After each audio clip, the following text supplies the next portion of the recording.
Hi, this is Najeeb from Rasta realty. അപ്പോൾ ഇന്ന് മുതൽ നമ്മൾ യൂട്യൂബിൽ ഇപ്പോൾ ദുബായ് റിയൽ എസ്റ്റേറ്റിനെ കുറിച്ച് കുറച്ച് കാര്യങ്ങൾ നമ്മൾ സംസാരിക്കാനായിട്ട് ഉദ്ദേശിക്കുന്നുണ്ട്. അതെന്തെന്ന് പറഞ്ഞു കഴിഞ്ഞാൽ, ടിപ്പിക്കലായിട്ട് വെറുതെ ഒരു പ്രൊജക്റ്റ് എടുത്ത് വെച്ചിട്ട് ഇന്ന പ്രൊജക്റ്റ് കൊള്ളാം, ഇന്ന പ്രൊജക്റ്റിൽ നിങ്ങൾ ഇൻവെസ്റ്റ് ചെയ്തെന്നുള്ള റാൻഡമായിട്ടുള്ളൊരു വീഡിയോ അല്ല ഉദ്ദേശിക്കുന്നത്. പ്രോപ്പർലി ഇതൊരു എഡ്യൂക്കേഷൻ പർപ്പസിന് വേണ്ടിയാണ് ഞാനിത് ചെയ്യാൻ പ്ലാൻ ചെയ്യുന്നത്. ആക്ച്വലി ഫസ്റ്റ് വീഡിയോ ആണ്, അപ്പോൾ അതിൻ്റെ ഒരു ബുദ്ധിമുട്ടുണ്ട് ലോങ് ഫോമിൽ.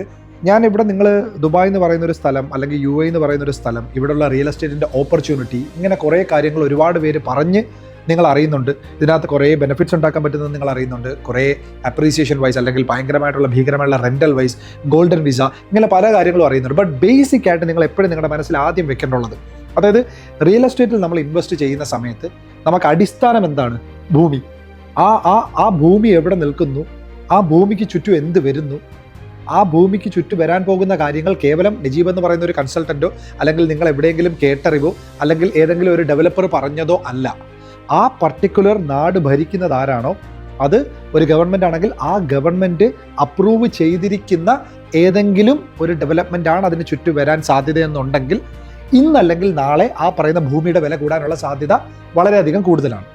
അപ്പോൾ നമ്മൾ ഇവിടെ ഒരു പർട്ടിക്കുലർ പ്രൊജക്റ്റ് മനസ്സിലാക്കുന്നതിന് മുന്നേ, അല്ലെങ്കിൽ ഒരു ഡെവലപ്പറെ പറ്റി പഠിക്കുന്നതിന് മുന്നേ, നമ്മൾ അതിൻ്റെ പേയ്മെൻറ്റ് പ്ലാൻ പഠിക്കുന്നതിന് മുന്നേ ആദ്യം നമ്മൾ എപ്പോഴും മനസ്സിലാക്കാനുള്ള കാര്യം എന്ന് പറഞ്ഞാൽ, ഞാനിപ്പോൾ ഇന്ന ഭൂമിയിൽ ഇന്നൊരു സ്ഥലത്ത് എൻ്റെ കഷ്ടപ്പെട്ട പൈസ ഞാൻ ഇട്ട് വെച്ചാൽ അത് ഭാവിയിൽ എനിക്ക് ഗുണപ്പെടുമോ?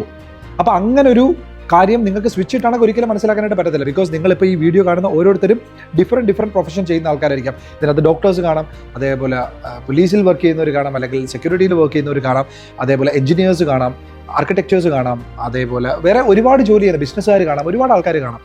അപ്പം ഞാനിവിടെ പറയാൻ ശ്രമിക്കുന്നത്, ഞാൻ വർക്ക് ചെയ്യുന്നത് ഇപ്പം ഈ പറയുന്ന ദുബായ് റിയൽ എസ്റ്റേറ്റ്, അതായത് UAE റിയൽ എസ്റ്റേറ്റ് എന്ന് പറയുന്ന ഈ ഒരു ഇൻഡസ്ട്രിയിലാണ്. അപ്പോൾ എൻ്റെ പരിമിതമായിട്ടുള്ള അറിവിൽ ഞാൻ മനസ്സിലാക്കി വെച്ചിരിക്കുന്ന കുറച്ച് കാര്യങ്ങളുണ്ട്. അപ്പോൾ അത് ഡീകോഡ് ചെയ്ത് നിങ്ങൾക്ക് മലയാളികൾക്ക് പറഞ്ഞു തരിക. അപ്പം നിങ്ങൾക്കൊരു ഐഡിയ കിട്ടും എവിടെ എന്ത് കാര്യമാണ് ഞാൻ പ്ലാൻ ചെയ്യേണ്ടതെന്നുള്ളത്. അപ്പോൾ അതാണ് നമ്മൾ ഈ വീഡിയോ കൊണ്ട് ഉദ്ദേശിക്കുന്നത്. സോ കൂടുതൽ വലിച്ചു നീട്ടലോ കാര്യങ്ങളോ ഒന്നുമില്ല, ഡയറക്റ്റ്ലി നമുക്ക് ടോപ്പിക്കിലോട്ട് പോകാം. അതിൻ്റെ അടിസ്ഥാനപരമായിട്ട് നിങ്ങളെല്ലാവരും ആദ്യം മനസ്സിലാക്കേണ്ടുള്ള ഒരു കാര്യമായിട്ട് എനിക്ക് തോന്നുന്നത് ദുബായിയുടെ ഈ ഒരു മാപ്പിനെയാണ്. അപ്പോൾ ഈ മാപ്പ് ഫുള്ള് നമ്മൾ പഠിക്കാനൊന്നും പോകുന്നില്ല. ഇപ്പം നിങ്ങൾക്ക് ഈ മാപ്പ് ഓരോ സ്ഥലം സൂം, ഇപ്പം ഞാനിപ്പോൾ നിൽക്കുന്നത് ബിസിനസ് ബേയിലാണ്. ഓക്കെ, ജസ്റ്റ് ഒരു എക്സാമ്പിൾ ഞാൻ പറഞ്ഞു തരാം. ഞാനിപ്പോൾ നിൽക്കുന്നത് ബിസിനസ് ബേയിലാണ്. ഈ ബിസിനസ് ബേ ആണ് ഈ ഭാഗത്ത് കാണുന്നത്. ഞാൻ അതൊന്ന് സൂം ചെയ്യുകയാണ്. ഇത് സൂം ചെയ്യുമ്പോഴത്തേക്ക് നിങ്ങൾക്ക് ചെറിയൊരു ക്ലാരിറ്റി കുറവ് കാണും. സ്റ്റിൽ എന്നാലും നിങ്ങൾക്ക് മനസ്സിലാക്കാൻ പറ്റും ഞാൻ എന്താ ഉദ്ദേശിക്കുന്നത് എന്നുള്ളത്. ഈ ഏരിയ കണ്ടോ, ഇത് കംപ്ലീറ്റ്ലി പാക്ഡ് ആണ്. ഇത് കംപ്ലീറ്റ്ലി പാക്ഡ് ആണെന്ന് പറഞ്ഞാൽ, ഇപ്പോൾ നമ്മുടെ നാട്ടിൽ കേരളത്തിൻ്റെ കഥ പറയുവാണെങ്കിൽ, ഇപ്പോൾ ട്രിവാൻഡ്രം സിറ്റിയുടെ നടുക്ക്, അല്ലെങ്കിൽ എറണാകുളം സിറ്റിയുടെ നടുക്കെന്ന് പറയുമ്പോഴത്തേക്ക് ഒരു ഭൂമിക്ക് എന്തായിരിക്കും വില?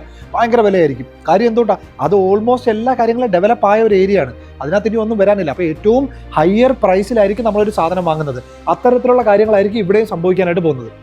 അപ്പോൾ ഇങ്ങനെ കുറച്ച് കാര്യങ്ങളുണ്ട്. ഇതിപ്പോൾ ഓരോ സ്ഥലങ്ങളും നമുക്ക് എടുത്ത് പറയുക എന്ന് പറയുന്നത് ഒരിക്കലും പോസിബിൾ അല്ല ഒരു കാര്യമല്ല. അപ്പം നമുക്ക് ചെയ്യാൻ പറ്റുന്നത് എന്താണ്? നമ്മൾ ഇവിടെ ഇൻവെസ്റ്റ് ചെയ്യാൻ ഉദ്ദേശിക്കുന്നത് എത്ര തുകയാണോ, ആ തുക ഇന്ന് എനിക്ക് വളരെ എഫിഷ്യൻ്റ് ആയിട്ട് ഗവൺമെൻറ് അപ്രൂവ് ചെയ്ത് വെച്ചിരിക്കുന്ന ഒരു സ്ഥലത്ത്, ഭാവിയിൽ ഡെവലപ്മെൻറ്റ് വരാൻ പോകുന്ന ഒരു സ്ഥലത്ത് ഇന്ന് ചെറിയൊരു തുക കൊടുത്ത്, മാസാമാസം ഒരു തുക കൊടുത്തുകൊണ്ട് ആ ഡെവലപ്മെൻറ്റ് അവിടെ വരുന്ന സമയത്ത് എൻ്റെ പ്രൊജക്റ്റ് കംപ്ലീറ്റ് ആയി എനിക്ക് അവിടെ എൻറോട്ട് ചെയ്ത് എൻ്റെ ലൈഫ് സെറ്റിലാക്കാൻ പറ്റുന്ന ഒരു ഇൻവെസ്റ്റ്മെൻറ്റ്. ഇതാണ് മലയാളികളുടെ ഏറ്റവും വലിയ ആഗ്രഹം. അപ്പോൾ അങ്ങനെയുള്ള ഇൻവെസ്റ്റ്മെൻ്റ് ഒക്കെ നിങ്ങൾക്ക് ചെയ്യാൻ പറ്റുന്ന നമ്പർ 1 ഓരോ സ്ഥലങ്ങളാണ് ഞാൻ ഈ പറയുന്നത്. ഇന്ന് അങ്ങനെയുള്ള ഓപ്പർച്യൂണിറ്റീസ് ആണ് പറയുന്നത്. ഞാൻ ഈ പറയുന്ന സ്ഥലങ്ങൾ ഓർത്ത് വെച്ച് നോക്കുക. ഒന്ന് DLRC എന്ന് പറയുന്ന ഒരു area, Dubai land residential complex. ഞാൻ പേഴ്സണലി അവിടെയാണ് ഞാൻ താമസിക്കുന്നതും.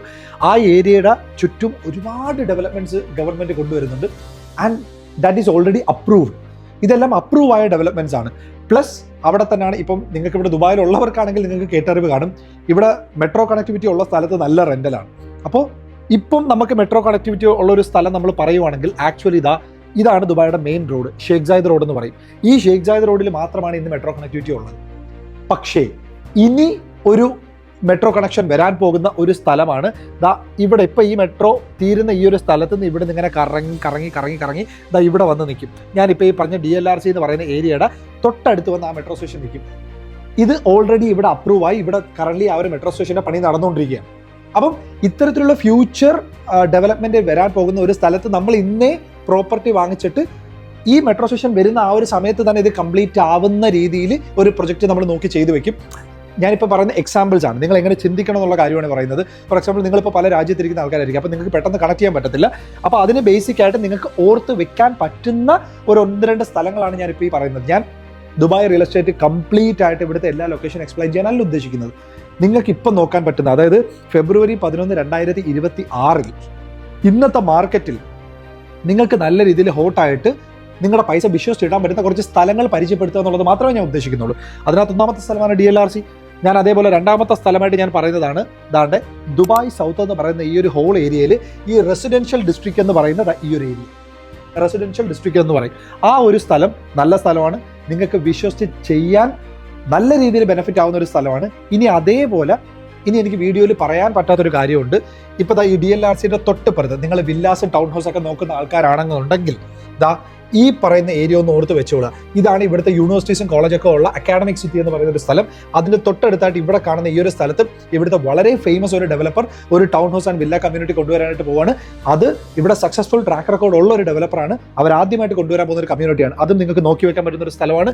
ദെൻ ഞാനിപ്പോൾ പ്യൂർലി നമ്മൾ ഫ്യൂച്ചർ സംസാരിക്കുകയാണെന്നുണ്ടെങ്കിൽ അവിടെ നമുക്ക് ചെയ്യാൻ പറ്റുന്നതെന്ന് പറഞ്ഞാൽ ഈ കാണുന്ന ഡെവലപ്മെന്റ്സ് ഇതൊക്കെ ഉണ്ടായത് പറഞ്ഞാൽ കഴിഞ്ഞ ഒരു 10 വർഷം കൊണ്ടെന്ന് നമുക്ക് വേണമെങ്കിൽ പറയാനായിട്ട് പറ്റി. ഈ 10 അല്ലെങ്കിൽ ഒരു 15 വർഷം കൊണ്ട്.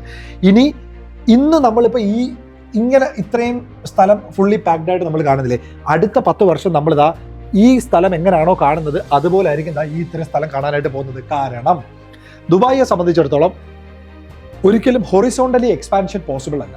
ഹൊറിസോണ്ടലി ഈ കാണുന്ന സ്ഥലത്തിന് അപ്പുറത്തോട്ട് ഷാർജയാണ്, അതേപോലെ ഇതിൻ്റെ അപ്പുറത്തോട്ട് കാണുന്ന സ്ഥലം എന്ന് പറഞ്ഞാൽ അബുദാബിയാണ്. അപ്പം ദുബായിക്ക് ഒരിക്കലും ഇങ്ങനെ എക്സ്പാൻഡ് ചെയ്യൽ പോസിബിൾ അല്ല, ഇങ്ങനെ പറ്റും.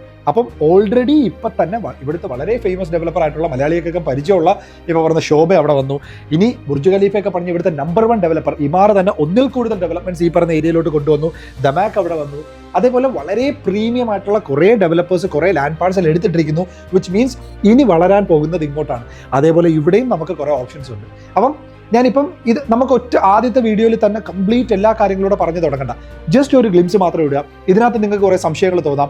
അപ്പം ഇതിനകത്ത് നിങ്ങൾ പറയാം നജീബ് ഇന്ന കാര്യത്തിനെ കുറിച്ച് സംസാരിക്കാമോ, നമുക്കപ്പോൾ അതിനെക്കുറിച്ച് സംസാരിക്കാം. ഇത് നമുക്കൊരു പ്യൂർലി ഒരു ഇൻട്രാക്റ്റീവ് ഒരു സെഷൻ ആക്കി നമുക്കിത് മാറ്റാം. ഇതിപ്പോൾ ഞാൻ ജസ്റ്റ് ഒരു ഇൻട്രൊഡക്ഷൻ, ഇന്നത്തെ മാർക്കറ്റിൽ നമുക്ക് നോക്കാൻ പറ്റുന്ന നമ്മൾ ചിന്തിക്കേണ്ടതായിട്ടുള്ള കുറച്ച് കാര്യങ്ങളെ പറ്റി മാത്രമാണ് ഞാൻ ഈ പറയുന്നത്. സോ ഈ പറഞ്ഞ കാര്യങ്ങളൊക്കെ തലയിൽ വെച്ചിട്ട് മാത്രം നിങ്ങളൊരു പ്രോപ്പർട്ടിയിൽ ഇവിടെ ദുബായിലോ UAE ഇൻവെസ്റ്റ് ചെയ്യുന്നെങ്കിൽ ചെയ്യുക. ഇനി നമ്മൾ വളരെ ഡീപ്പായിട്ട് നമ്മൾ ഷാർജയും അബുദാബിയും റാസൽ ഖൈമ മാർക്കറ്റും ദുബായിലുള്ള നല്ല opportunities, different payment plans, project, എല്ലാ കാര്യങ്ങളും നമ്മളിനി അപ്ഡേറ്റ് ചെയ്തുകൊണ്ടേയിരിക്കും.